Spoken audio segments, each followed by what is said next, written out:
Hi YouTube. Today we're going to look at a Mini 14. Now, I've done a couple videos on Mini 14s, but this Mini 14 here I do not personally own.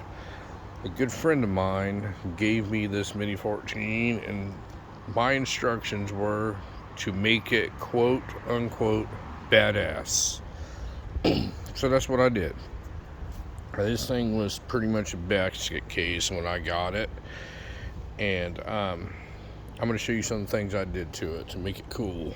So to start off, this Mini 14, this gun is for the Mini 14 experts out there, and I'm sure there's a lot of them. This is a 182 serial number, and if you look this up, this was manufactured in 1981, so this is an older one. This was like the normal ranch style rifle. I don't know if they called them the ranch rifle back in 1981, but it's very similar to what they call the ranch rifle today. And what I did to it is I started off, I removed the wood stock that was on it. It had this stupid looking scope that somebody had mounted on it, which I think if you put a scope on a Mini 14, especially something like that, you're an idiot. But I took the scope off of it, took the scope mount off of it, I took the stock off of it, and then I stripped all the finish off of the barrel and I re-blued it myself. And I'm not an expert gunsmith or gun refinisher. I'm a novice at everything that I do, but I don't fail at anything that I do. If I say I'm going to take something on, I'm going to finish it. And I refinished the barrel on it, removed all the rust and everything off of it. And then what I did is I found online, I found a folding stock for it. This stock here is a folding stock. It's made by a company called Samson. They call it the A-Team stock, because in the 80s there was a show that came on TV and a lot of people are familiar with it. It was called the A-Team, and this is the gun that they used in the A-Team. So they offered this Mini 14 in the 80s. It was a stainless version with a folding stock on it, and you could get those for a very, very short amount of time. They're super expensive if you do find one out there. And everybody wants this look on a Mini 14, and so the company got together with Ruger, and they used the original casting marks and everything, and they duplicated that stock, and they sell it on the Ruger website. So it is a Ruger licensed item, and it's exactly the same as the one they had in the 80s. And I actually have an 80s stainless full-blown A-Team gun, and I did a short video on that if you want to refer to that and check that out. But basically what I did is I made this gun here look exactly like my 80s A-Team gun, only in black. So they just started producing this stock in the black finish. I think last year they offered it they revealed it at the SHOT Show, and it's pretty cool. So I took it, I refinished the barrel, I installed this stock, and then I went and found an extended magazine that worked right with this.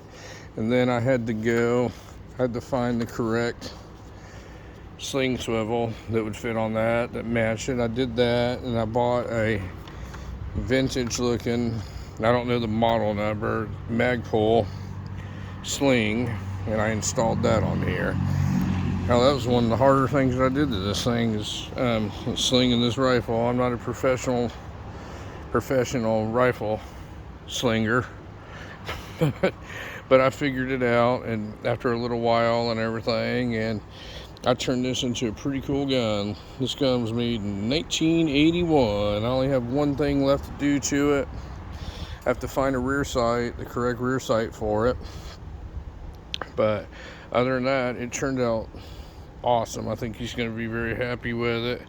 He's going to have like a black A-Team gun, and it is super cool. And this stock is super high quality. I mean, it's real positive. Everything works perfectly on it. just unfolds and makes it a really neat piece to it.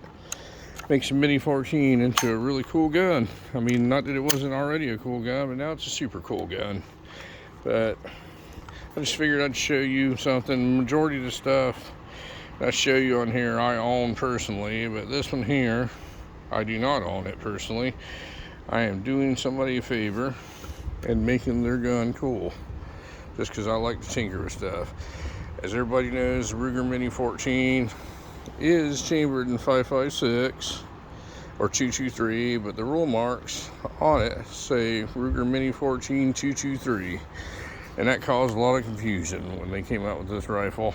I don't know why they did that, but they all will shoot 5.56. You can shoot 5.56 or 223 out of them. But anyway, I thought I'd let you look at what an amateur can do to a Mini 14. And I'm gonna tell you something, folks. I'm gonna do a video here shortly. We just crossed a milestone here. I made an accomplishment, and I'll go into that in another video. But there's nothing you can't do. Nothing. I'm not a gunsmith, never done anything like this before. I don't know how to refinish weapons, but I figure it out. And whatever it is that you think you can do it. You just put your mind to it, and things like this happen. If you would have seen this thing when I got it, you wouldn't even know you were looking at the same weapon. And now it's cool, and now anybody would want to own this thing. But don't ever let anybody tell you you can't do something. You can always do it. I promise you. Just, there's always a way. There's always a way to figure out anything in life. So anyway, if anybody has any questions on this Mini 14, feel free to ask. I'll answer it. I pretty much know everything about this one because I pretty much had it apart down to every single piece there is. Go ahead and ask. If I don't know the answer, I'll figure it out for you. And as always, thank you for watching my video, and y'all have a great day.